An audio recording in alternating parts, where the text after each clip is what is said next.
गुरुवर बहुत कुछ दिया है, तेरा शुक्रिया है, तेरा शुक्रिया है। लिया कुछ नहीं बस दिया ही दिया है, लिया कुछ नहीं बस दिया ही दिया है, तेरा शुक्रिया है, तेरा शुक्रिया है।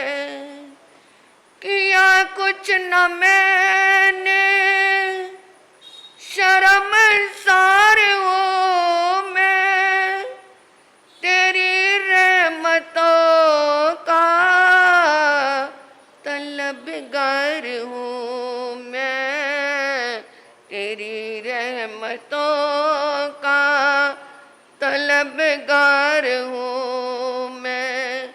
मिला मुझको जो कुछ तुम्हीं से मिला है, मिला मुझको जो कुछ तुम्हीं से मिला है, तेरा शुक्रिया है, तेरा शुक्रिया है।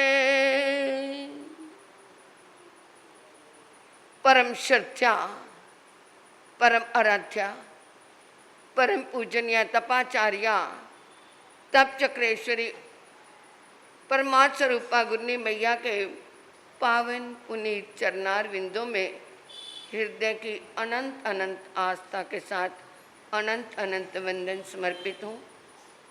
आत्म दरबार में आई भव्य आत्माओं का हार्दिक हार्दिक भव्य अभिनंदन। आज तीन महापुरुषों की जन्म जयंती। ये क्यों मनाते हैं जन्म जयंतियाँ? क्या लाभ है हमें इनका? क्या लाभ है, कभी सोचा है? हाँ, बस परंपरा चली आ रही है कि 18 सितंबर को मनानी है और भादव शुक्ल द्वादशी को आचार्य जी की मनानी है, शुक्ल चंद जी की मनानी है, आत्म शिव शुक्ल जयंती मनानी है। बस यही परंपरा है ना। परंतु कभी सोचा कि क्या लाभ है हमें? उत्तराध्यान सूत्र इसका जवाब दे रहा है।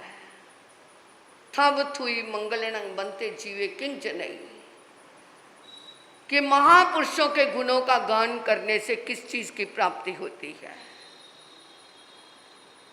उन्होंने कहा था थुई मंगलेनं निये गोयं कम्मं खवई उये गोयं कम्मं वदई मोहि लाभं संपन्नई।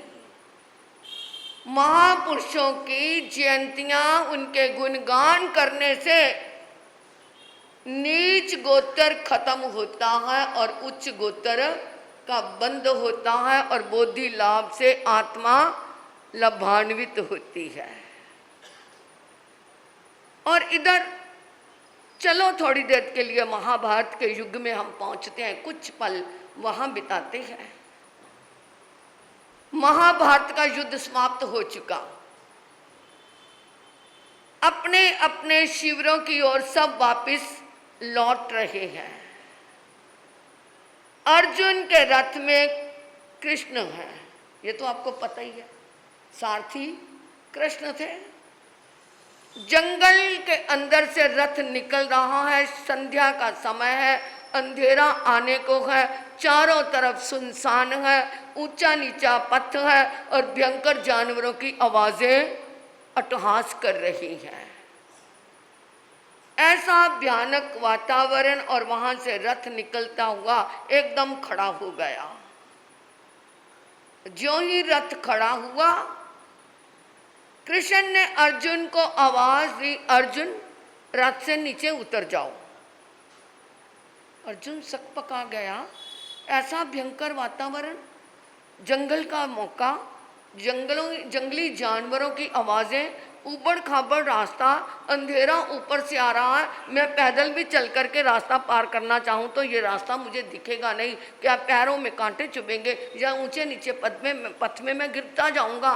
अभी वो सोच ही रहे थे कि दूसरी आवाज कृष्ण ने दी, अर्जुन रथ से नीचे उतरो।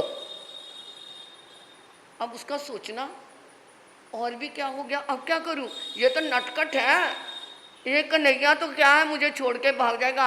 अभी सोचने का पूरा मौका ही नहीं दिया, एकदम कृष्ण ने कहा, अर्जुन मैं कहता हूं रथ से नीचे उतर जाओ।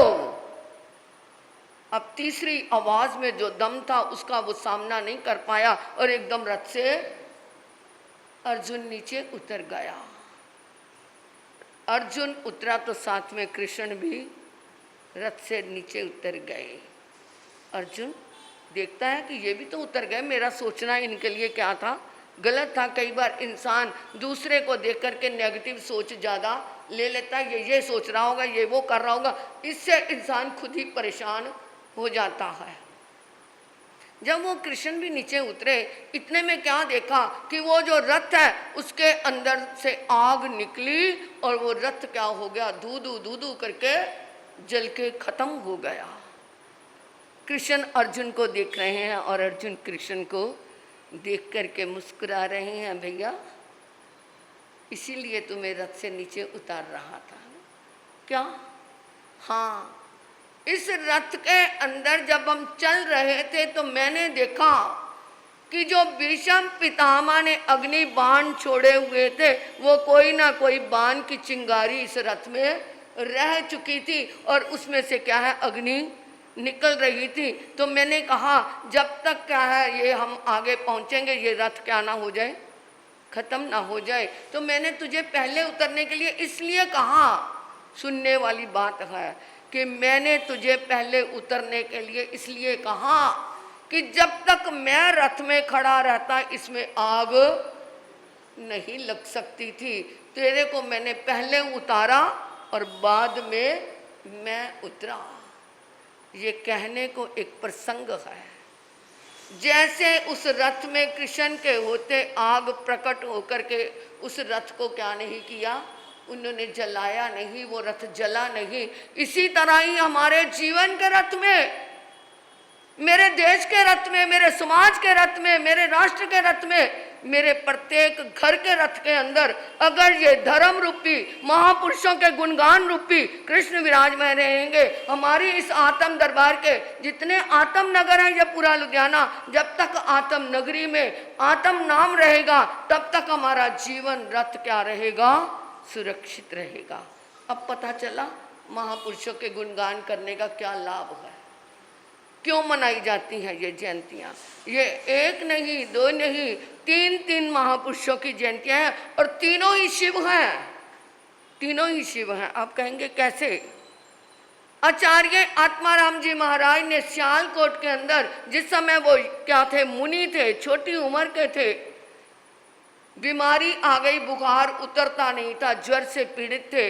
वहीं पर स्थानक के पास में ही एक वैद्य था, वहाँ से दवाई लाते और वो खा लेते, परंतु बुखार ठीक नहीं हो रहा था, पीले पड़ते जा रहे थे, खून की कमी हो गई थी। रोज वैद्य के यहाँ जाते, दवाई लाते, परंतु वैद्य भी दवाई देते देते क्या हो गया, परेशान हो गया। तो उसने एक दिन सोचा क्या सुंदर युवक है, संत बन गया है, दवाई असर नहीं करती, खून इसका बिल्कुल कम हो गया है, क्या करूं, इसको मैं ऐसी दवाई देता हूं कि बीमारी द्वारा आए ही ना।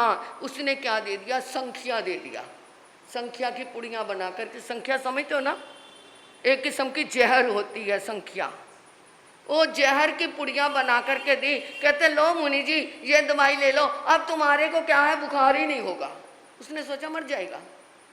वो जाकर के वो उन्होंने गुरु को दिखाई, ये दवाई दी है और मेरे को कहा है अब तुम्हें दोबारा बुखार नहीं होगा। समझे नहीं, युवक थे, दवाई ले ली। दवाई लेने के बाद संध्या का समय भी हो गया। वैद्य सोच रहा था अभी स्थानक में से आवाज़ें आएंगी रोने की, पीटने की कि संत मर गया, संत मर गया, संत मर गया, परंतु वहाँ पर तो कुछ भी नहीं हुआ। रात भी वो सोचता रहा कुछ ना कुछ तो क्या समाचार आएगा, परंतु सुबह हुई और तो उन्होंने क्या देखा कि वो जो आत्म नाम का संत है उसके तो क्या हो गया, बुखार खत्म हो गया, बुखार ही नहीं आया।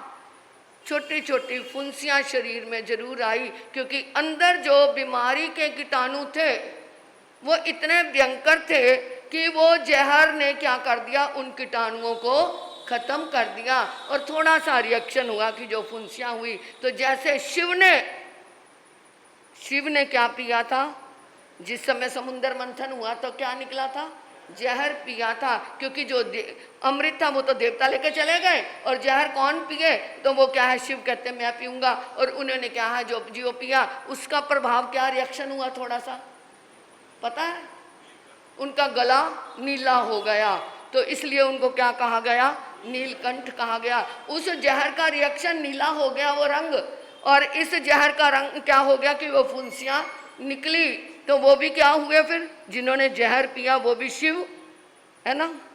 और हमारे प्रवर्तक श्री कौन से, शुक्ल चंद जी महाराज, उनका नाम भी क्या था, है शुक्ल तो बाद में संत बन करके रखा गया, पहला नाम क्या था, शंकर था। वो भी क्या हुए, वो भी शिव हुए। मेरे गुरु जी महाराज बताते हैं कि जिस समय वो जलंधर में थे, जलंधर में जो गुड़ मंडी वाला पासरा आजकल तो बहुत अच्छा बन गया, बहुत छोटा सा था, मैंने भी देखा हुआ है। तो वहाँ पर वो क्या थे, थानापति थे। और मेरे बड़े गुन्नी जी महासती प्रवेश कुमारी जी महाराज और मेरे गुन्नी महासती श्री मोहन माला जी महाराज, वहाँ पर उनको दोपहर को श्री पनावना जी शास्त्र सुनाने जाया करते थे। और वहाँ से, और दूसरे जो साधियों का स्थानक था जैन मार्केट वाला, वहाँ से वहाँ जाने में थोड़ा रास्ता था। तो क्या है, सड़कें भी क्या होती हैं, तुम्हें पता ही है कैसी होती हैं, जैसे अपनी यहाँ पे बरसात हो जाए तो कीचड़ कीचड़ सा हो जाता है, ऐसे ही था। परंतु शुक्ल चंद जी महाराज कितने उदार थे, कितने उनके अंदर सरहद्यता थी कि वो अपने छोटे संत अमरेंद्र को कहा करते थे, देख पानी रखना, साध्वी जी आएंगे, पैर धोएंगे, फिर मेरे को शास्त्र सुनाएंगे। आज के संत ऐसा करते हैं? वो भी क्या थे, दुनिया की बाहर की क्या है बातों को ना देख करके अंदर से वो क्या थे, सच्चे में शंकर थे, जिन्होंने क्या है, हमारे क्या है माँ सती श्री रानी जी महाराज को लास्ट दीक्षा पाठ उन्हीं को ही उन्होंने दिया।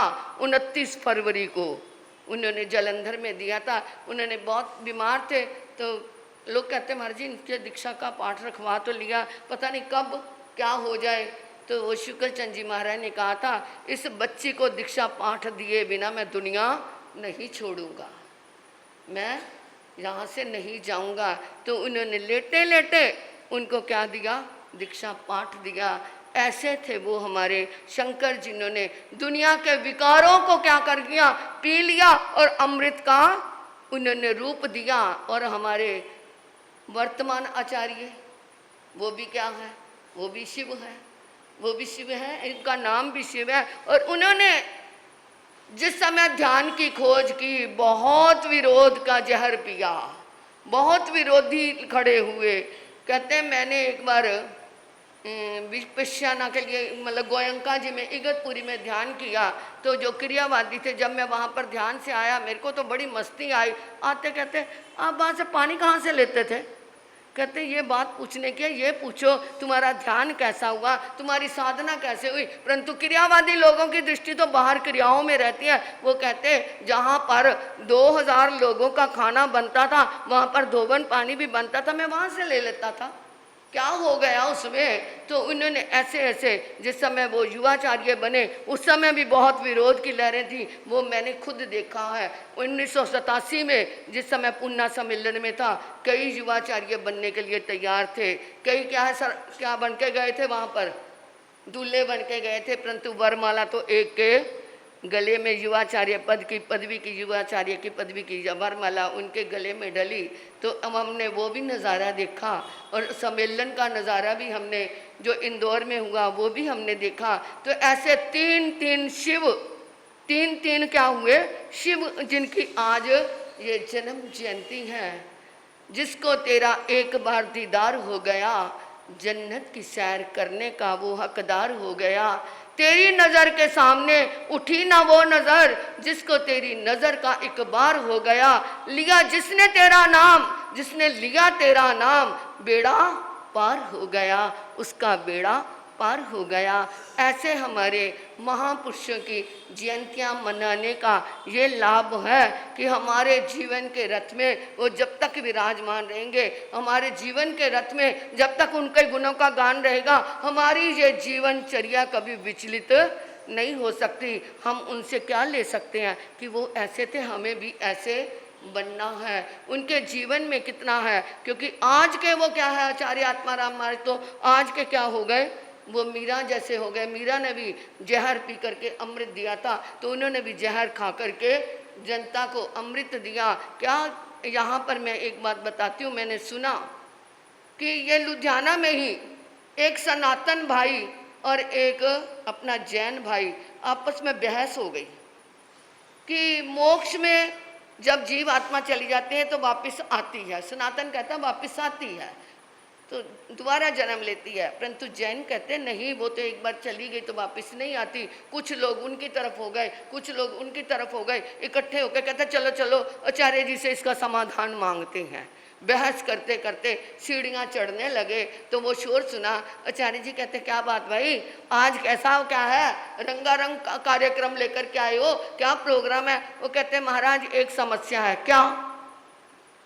कि मोक्ष में जाने के बाद ये हम कहते हैं कि जीव द्वारा जन्म लेता है, और जैन कहता है, हम कहते हैं कि द्वारा जन्म नहीं लेता। आचार्य जी ने मुस्कुरा करके कहा अरे पहले मोक्ष तो चले जाओ, जिसका दिल करेगा वापिस आ जाना, जिसका दिल करेगा वहीं रह जाना। कैसा समाधान दे दिया, मुस्कुरा करके गले मिल करके वो चले गए। ऐसे प्रभु के ये जन्म जयंती पे हमारे कोटि कोटि नमन है, कोटि कोटि नमन है। श्री पार्वती जी महाराज की, श्री मोहन माला जी